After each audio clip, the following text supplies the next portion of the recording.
Anderson, Butler County, Ohio, north of Cincinnati, has been very kind to Republican presidential candidates over the years. Since 2000, the Republican candidate has won each time, including in 2016 with Donald Trump with 61% of the vote. And with us right now are 9 Trump voters here in Fairfield, Ohio at Rick's Tavern and Grill. And the reason we're here is we watched the hearing on big screen TV this morning, and you all came back to talk to me tonight. Thank you for coming back. Well, first thing I want to ask you, it is a crime when you testify before Congress to lie. That is perjury. You can go to prison for it. Raise your hand if you believe James Comey lied at all. 4 of you believe he lied. Yep. Raise your hand. He says that Donald Trump, quote, told lies plain and simple. Raise your hand if you believe Donald Trump has lied at all about the situation. None of you believe that.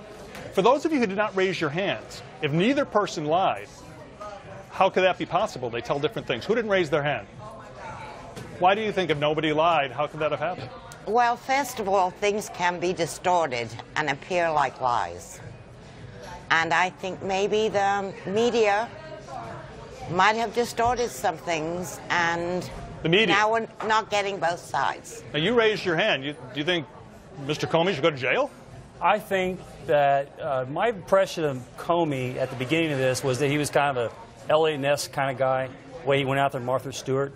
But especially with his testimony today, he's more like an Ian Fleming, where he wants to be the next novelist. A lot of things that he came up with seemed like he's more inclined to fiction. One of the things he testified about, he said he was in a room with President Trump. President Trump told his attorney general and his son-in-law to get out. And he says President Trump told him he hoped he would let it go regarding the Flynn investigation. My question for you, a lot of people are arguing hope. That means he didn't order him.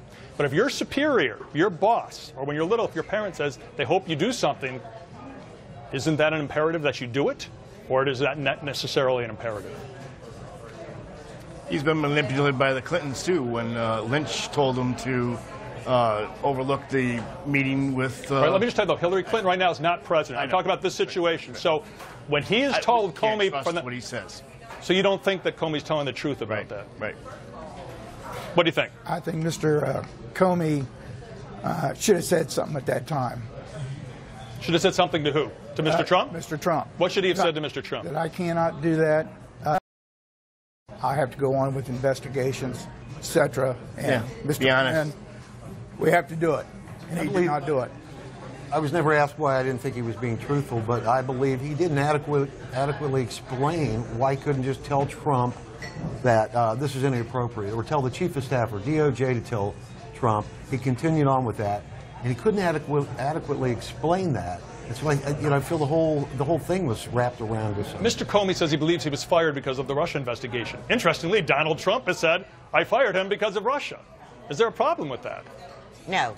No, I don't have a problem. Why isn't there a problem with that? I don't have a problem with that. First of all, Mr. Trump represents the United States of America. President Trump is our president, and he sets a standard for everything. And when let me just say, he had commented many times, according to the testimony, that he liked the job that Mr. Comey was doing. Then all of a sudden he's firing him because he doesn't like... Well, I think you try to be uplifting and encouraging to your quote-unquote employees, but also he set Mr. Comey several opportunities to be forthright and honest with him, forthcoming with some answers, and Mr. Comey kind of dropped the ball on that. And let me ask you this before we go. I think I may know the answer to this, but a show of hands. How many of you feel better about Donald Trump, your president, after this hearing?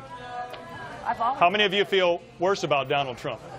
I guess you all raised your hands the first time. So you think that was a success for Donald Trump, but not for Mr. Comey? Yeah, absolutely. Absolutely.